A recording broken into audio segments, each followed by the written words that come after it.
Hello student, class में आपका स्वागत है। आज हम लोग पढ़ने वाले हैं BSc first year organic chemistry में अध्याय नंबर या फिर यूनिट नंबर फर्स्ट इलेक्ट्रॉनिक विस्थापन के अंदर अति संयुग्मन को पढ़ रहे थे। इसकी पिछले वीडियो में अति संयुग्मन क्या होता है इसको एग्जांपल से मैं आपको समझा दिया था। कहाँ कहाँ पे अति संयुग्मन होता है उसकी शर्तों को भी मैं आप लोगों को समझा दिया था। ठीक है, आज हम लोग पढ़ेंगे कार्बोकेटाइनों में अति संयुग्मन, साथ साथ इस कार्बोकेटाइनों के स्थायित्व की भी व्याख्या करने वाले हैं। ठीक है, तो ये प्रकार से बोल सकते हो कि अति संयुग्मन का एक प्रकार से ये अनुप्रयोग भी है। ठीक है, तो चलिए स्टार्ट करते हैं। और कार्बोकेटाइनों में हम लोग पहले नंबर पे, इसके बाद दूसरे नंबर, तीसरे नंबर, चौथे नंबर पे आपको कार्बोमुक्त मूलक और एल्किनों में भी आपको क्या बताऊंगा, अति संयुग्मन को बताऊंगा। तो वीडियो में अंत तक बने रहिएगा। चलिए स्टार्ट करते हैं। ठीक है, सबसे पहले कार्बोकेटाइन की बात किया तो मैंने आप लोगों को ऑलरेडी ही एग्जाम्पल दे दिया था आप लोगों को। जैसे मान लो मेरे पास एक कार्बोकेटाइन है इस प्रकार से, ठीक है, और मैंने ऐसे करके ले लिया हाइड्रोजन यहाँ पे है, यहाँ पे हाइड्रोजन है। ये भी कार्बोकेटाइन के लिए यहाँ पे कार्बन चाहिए, कार्बन में प्लस चार्ज है। इस प्रकार से हाइड्रोजन को मैंने इस प्रकार से दिखा दिया था। ठीक है, थोड़ा सा अंदर की बात बता देता हूँ। ये वाला जो था वो क्या था, sp2 संकरण होता है। ये वाला कार्बन जो है वो क्या है, sp3 संकरण होता है। ये वाले कार्बन को हम अल्फा कार्बन बोलते हैं। ये वाले हाइड्रोजन को अल्फा हाइड्रोजन बोला जाता है। ठीक है, अल्फा हाइड्रोजन कितने हैं, 3 है। अल्फा कार्बन कितने हैं, 1 है। कैसे पहचानते हैं अल्फा कार्बन? देखो, जिस कार्बन के पास प्लस हो उसको छोड़ के इसे जस्ट लगा हुआ या फिर डायरेक्ट बंध वाला जो कार्बन है उसको हम लोग क्या बोलते हैं, अल्फा कार्बन। और अल्फा कार्बन के साथ डायरेक्ट रूप से जुड़ा हुआ हाइड्रोजन को क्या बोलते हैं, अल्फा हाइड्रोजन कहते हैं। ठीक है, इस प्रकार से। अब मैं आपको ये बताना चाहता हूँ कि इसमें किस प्रकार से अति संयुग्मन होता है। क्योंकि कार्बन जो है वो इलेक्ट्रॉन आकर्षित प्रकृति का होता है। ये इलेक्ट्रॉन आकर्षित प्रकृति का होता है, इसको इलेक्ट्रॉन चाहिए।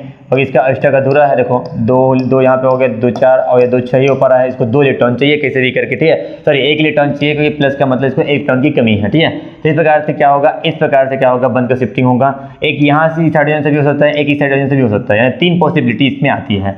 और 3 पॉसिबिलिटी आती है तो यहाँ पे 3 अनादि संरचना बन सकती, 3 अति संयुग्मित संरचना बन सकती है। जैसे कि अगर मैं इसको नंबरिंग 1 दे दूँ, 1, इसको 2 दे दूँ, इसको 3 दे दूँ, तो मेरे पास 3 पॉसिबल आती है, पॉसिबल कंडीशन आते हैं। इसको मैं यहाँ पे लिख देना चाहता हूँ। ठीक है, इसको थोड़ा सा मैं ऊपर करता हूँ इस वाले को। ठीक है, ऐसे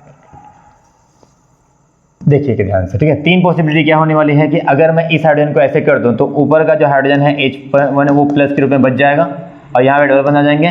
बाकी हाइड्रोजन जो है कुछ इस प्रकार का दिखाओगे, H2 और H3 को इस प्रकार से दिखाओगे। और उसके बाद कार्बन के पास यहाँ पे इलेक्ट्रॉन्स को मिल गया, इसका प्लस क्या हो गया, खत्म हो गया। और इस प्रकार से क्या हो गया, अपने पास त्रिकोणीय संरचना बन गई। क्योंकि इस बार जो संकरण है वो sp2 आ गया इस पर तो ऑलरेडी ही sp2 संकरण था। sp2 संकरण के वास्ते मैंने त्रिकोणीय ज्यामिति बनाई रखी है। ये त्रिकोणीय यहाँ से यहाँ तक त्रिकोणीय है, यहाँ से यहाँ तक क्या है, त्रिकोणीय है। ठीक है, इस प्रकार से क्या होता है और ये अपनी जगह पर जैसा का तैसा बैठा रहता है। ठीक है, ये हो गया। ठीक है, अगला चांस ये था कि अगर मैं H2 को निकाल दूँ तो मेरे पास क्या बच जाएंगे, H1 बच जाएंगे और H3 वाला परमाणु बन जाएगा और H2 वाला परमाणु जो है वो आयन जो है वो बच जाएगा, डबल बंद आ जाएगा। यहाँ पे CH अपने पास दिख रहा है। ये पॉसिबिलिटी थी।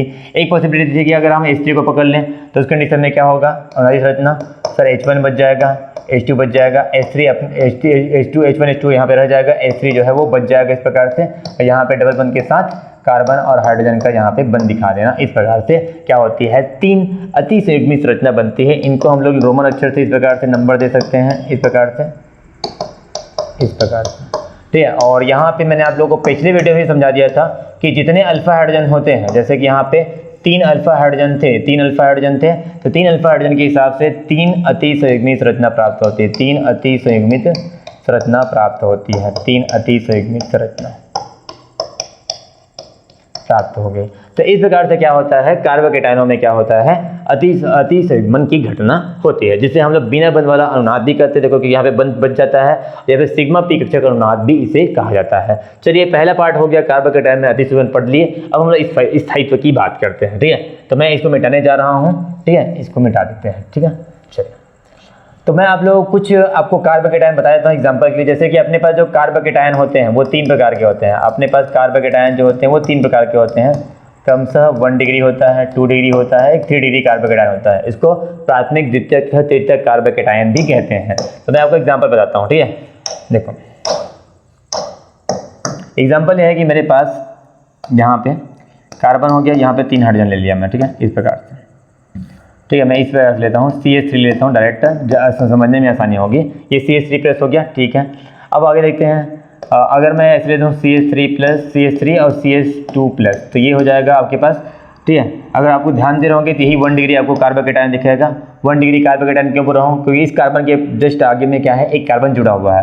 लेकिन इस कार्बन के जस्ट आगे कोई तो और कार्बन है ही नहीं, लेकिन फिर भी हम लोग इन दोनों को क्या बोलते हैं, 1 डिग्री कार्बोकेटाइन ही बोलते हैं। 1 डिग्री कार्बोकेटाइन बोला जाता है। ठीक है, और अगर मैं 2 डिग्री कार्बन कैटायन बनाऊँ तो कुछ इस प्रकार का बनेगा CH3CH2 प्लस 2 नहीं आ गया यहाँ पे, ठीक है। और इस प्रकार से क्या हो जाएगा CH3 प्लस। देखो जिस पर कार्बन पे प्लस होता है ना वहाँ पे और 3 ही बंद दिखाना रहता है, 1 बंद 2 बंद, हाइड्रोजन का 3 बंद, ऐसे याद रखना, ठीक है।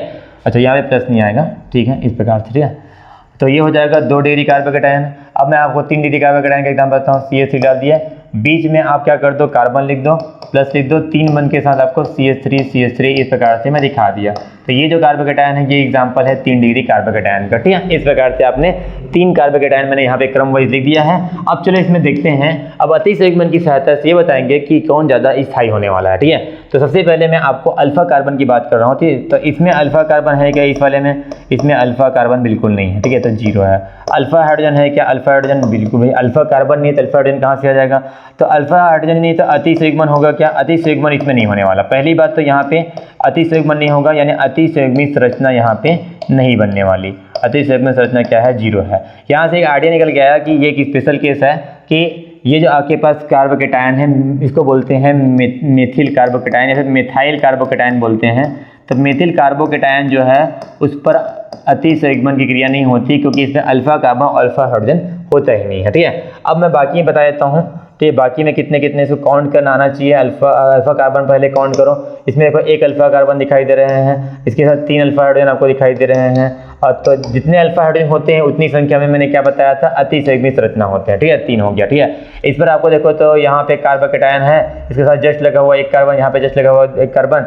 इसका मतलब क्या समझे कि यहाँ पर अपने पास 2 अल्फा कार्बन है और अल्फा हाइड्रोजन कितने हैं? देखो 3 इधर है, 3 इधर है, तो मिला के कितना हो जाएगा? 6। अल्फा कार्बन के साथ लगा हुआ ये अल्फा कार्बन हो गया। इस प्रकार से अल्फा हाइड्रोजन बाकी को बोल देंगे, ठीक है। 6 अल्फा हाइड्रोजन, अतिसंयुग्मित संरचना कितनी बनेगी? 6 बनेगी, ठीक है। अब 3 डिग्री कार्बोकेटायन में देख लो, 3 डिग्री कार्बोकेटायन में ये वाला कार्बन को देखना है, यही सब क्या है? अल्फा कार्बन है, इस प्रकार से। और यहाँ पे 3 3 6 3 9 क्या हो जाएगा? अल्फा हाइड्रोजन हो जाएगा, ठीक है। तो मैं यहाँ पे लिख देता हूँ अल्फा कार्बन 3 है, अल्फा हाइड्रोजन कितने हैं? 9 है। अतिसंयुग्मित संरचना कितनी बनेगी? 9 बनेगी। तो इस प्रकार से आपने देखा कि अल्फा हाइड्रोजन, अल्फा कार्बन व अतिसंयुग्मित संरचना कितनी बनने वाली है। अब मिथाइल कार्बोकेटायन, और इसको बोलते हैं एथाइल कार्बोकेटायन यानी एथिल कार्बोकेटायन, है ना। में एक छोटा सा अंतर ये है कि एथिल कार्बोकेटायन में तो भैया अतिसंयुग्मन होता है, अतिसंयुग्मित संरचना ही बनती है, किंतु मेथिल कार्बोकेटायन में अतिसंयुग्मन की घटना नहीं होती। इस बात को याद रखिएगा, ठीक है। चलिए देखते हैं कि अतिसंयुग्मन के आधार पर कौन ज़्यादा स्थायी होगा। देखो इस कार्बोकेटायन में 3 डिग्री कार्बोकेटायन में चूंकि 9 अल्फा हाइड्रोजन है, 9 अल्फा हाइड्रोजन हुआ तो इसका मतलब 9 तरीके से इसमें क्या होगी? अतिसंयुग्मित संरचना बनेगी, अर्थात इसमें 9 अतिसंयुग्मित संरचना बनने वाली है। जबकि 2 डिग्री कार्बोकेटायन में 6 अल्फा हाइड्रोजन है, अर्थात इसकी 6 अतिसंयुग्मित संरचना बनेगी। जबकि 1 डिग्री कार्बोकेटायन में, इस वाले को पकड़ लेते हैं, इसमें तो है ही नहीं, है ना। 1 डिग्री कार्बोकेटायन में 3 अल्फा हाइड्रोजन है, अर्थात 3 अतिसंयुग्मित संरचना बनी, 3 6 9। तो ज्यादा वाला किसमें है? 3 डिग्री कार्बोकेटायन में। 3 डिग्री कार्बोकेटायन में अतिसंयुग्मित संरचना ज्यादा है। अतिसंयुग्मित संरचना इसमें ज्यादा होगी, जैसे अनुनाद के जैसा मानो, अनुनाद जिसमें ज्यादा होता है वो ज्यादा सही होता है। उसी प्रकार अतिसंयुग्मित संरचना भी एक अनुनाद जैसा ही है। इसका मतलब इसमें अनुनाद की मात्रा या फिर अतिसंयुग्मन की मात्रा क्या है? ज्यादा है। अतः हम कह सकते हैं कि 3 डिग्री कार्बोकेटायन जो है वो 2 डिग्री और 1 डिग्री कार्बोकेटायन की तुलना में ज्यादा स्थायी होता है। या फिर ऐसे ही हो सकता है कि अल्फा हाइड्रोजन को देख करके, ठीक है, यानी ऐसा मान लो कि जिसमें अल्फा कार्बन ज़्यादा, जिसमें अल्फा कार्बन ज़्यादा उसमें अल्फा हाइड्रोजन ज़्यादा तो अतिसंयुग्मन ज़्यादा, ऐसे मान लो। अतिसंयुग्मित संरचना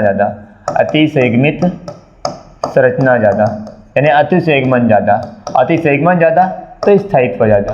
तो ऐसे करके एक छोटा सा रूल बन जाता है, तो एक दूसरे के क्या होते हैं? समानुपाती होते हैं, ठीक है। अर्थात ऐसा बोल सकते हैं कि 3 degree carbocation 2 degree 1 degree carbocation की तुलना में ज़्यादा स्थायी होता है। इसलिए स्थायित्व का जो क्रम निकल के आने वाला है वो कुछ इस प्रकार का निकल के आने वाला है। सबसे जो इसमें इन चारों में सबसे ज़्यादा जो दुर्बल स्थायी है वो है अपना मिथाइल कार्बोकेटायन। इसमें तो भैया अतिसंयुग्मन ही नहीं हो रहा है, सबसे दुर्बल में हो जाएगा। और सबसे प्रबल जो हो जाएगा वो 3 डिग्री कार्बोकेटायन होने वाला है। इस प्रकार से आप क्या करते हैं? डिस्क्राइब करते हो, ठीक है। तो अब अगले वीडियो में हम लोग क्या करेंगे, ठीक है, कार्बन मुक्त मुल्कों में क्या देखने वाले हैं? अतिसंयुग्मन देखने वाले हैं, और इसमें हम लोग भी स्थायित्व की जरूर बात करेंगे, ठीक है।